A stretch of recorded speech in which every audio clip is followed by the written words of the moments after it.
بسم اللہ الرحمن الرحیم۔ ہر کسی کو اپنی زندگی میں کبھی نہ کبھی مشکل حالات سے گزرنا ہی پڑتا ہے۔ اب اس وقت یہ فیصلہ کرنا بہت ہی مشکل ہو جاتا ہے کہ ان حالات میں انسان کس پر بھروسہ کرے، کس پر یقین کرے، کون اس کا ساتھی بنے گا، سہارا بنے گا، کس پر اسے اعتماد کرنی چاہیے۔ اگر آپ اپنی زندگی میں پریشان ہیں، مشکل حالات کا سامنا کر رہے ہیں اور آپ کو کوئی سہارا، کوئی راستہ دکھائی نہیں دیتا، یا آپ فیصلہ نہیں کر پا رہے ہیں کہ کس پر آپ کو بھروسہ کرنا چاہیے، تو یہ کہانی آپ ضرور سنیں۔ پرانے زمانے کی بات ہے کہ ایک آدمی جس کی نئی نئی شادی ہوئی تھی اور وہ اپنی بیوی کے ساتھ سمندر کے سفر پہ جا رہا تھا۔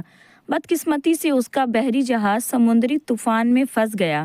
ہوائیں بہت تیز چل رہی تھی اور بڑی بڑی لہریں اٹھ رہی تھی۔ طوفان اتنا خطرناک تھا کہ جہاز کسی بھی وقت الٹ سکتا تھا۔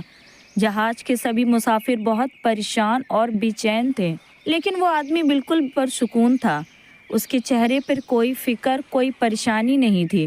اس کی بیوی جو خود بڑی پریشان تھی، اس نے حیرت سے پوچھا کہ اتنی مشکل صورتحال میں تم اتنے پرسکون کیسے ہو سکتے ہو؟ ہر کوئی پریشان اور ڈرا ہوا ہے، لیکن آپ بالکل پرسکون ہیں، اس کی کیا وجہ ہے؟ وہ آدمی مسکرایا اور کوئی جواب دیے بغیر نیام سے اپنی تلوار نکالی اور اپنی وائف کے گردن پہ رکھ دی۔ پھر مسکراتے ہوئے پوچھا، میری پیاری بیوی، تلوار کی تیز دھار تمہاری گردن پر ہے، جو کسی بھی وقت تمہاری گردن کو کاٹ سکتی ہے، لیکن میں دیکھ رہا ہوں تم بڑے اطمینان اور سکون سے کھڑی ہو، تمہارے چہرے پر کوئی خوف، کوئی پریشانی نہیں ہے۔ بیوی مسکرائی اور بولی، وہ اس لیے کہ یہ تلوار میرے عزیز جان شوہر کے ہاتھ میں ہے، اور مجھے اس بات پر یقین ہے، بھروسہ ہے کہ یہ ہاتھ میرے گلے کو نہیں کاٹ سکتی، اس لیے ڈرنے اور پریشان ہونے والی تو کوئی بات ہی نہیں۔ اس آدمی نے تلوار واپس نیام میں رکھ لی، مسکرایا اور بولا، جس طرح تمہارا یہ اعتماد مجھ پر ہے، بالکل اسی طرح میرا یہ اعتماد ہے، مجھے بھروسہ ہے کہ اس جہاز کا کنٹرول میرے خدا کے ہاتھ میں ہے۔ اس جہاز کی، میری اور تمہاری حفاظت کرنے والا میرا خدا ہے، اور وہ جو بھی کرے گا وہ میرے بہترین فائدے کے لیے ہی کرے گا۔ مجھے یقین ہے کہ اس میں میری کوئی نہ کوئی بہتری ہی ہوگی، کیونکہ میرا خدا مجھ سے محبت کرتا ہے۔ دوستو، جس طرح ایک باپ اپنے بچے کو ہوا میں اچھالتا ہے تو بچہ ہنستا ہے، خوش ہوتا ہے، کیونکہ اسے یقین ہوتا ہے کہ یہ ہاتھ مجھے گرنے نہیں دے گی، یہ میری حفاظت کرے گی۔ بالکل اسی طرح خدا پر بھروسہ، یقین ہمیں ہر طرح کی ڈر اور خوف سے آزاد کر دیتا ہے۔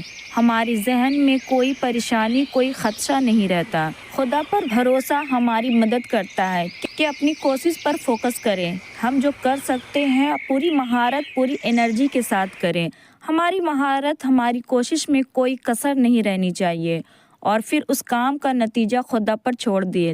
اس بات پر یقین رکھتے ہوئے کہ ہمارا خدا، جو ہمارا سب سے بڑا ویل وشر ہے، وہ ہمارے لیے ضرور کچھ نہ کچھ بہتر ہی کرے گا، اور یہی چیز ہمیں ایک بہتر زندگی، ایک بہتر مستقبل کے راستے پہ چلائے گی۔ اس لیے اپنے فیوچر، اپنے کل کے بارے میں پریشان ہوتے رہنے کے بجائے، اپنے مسائل، اپنے حالات کے بارے میں سوچ کر خود کو ہلکان کرنے کے بجائے خدا پر بھروسہ رکھنا سیکھیں۔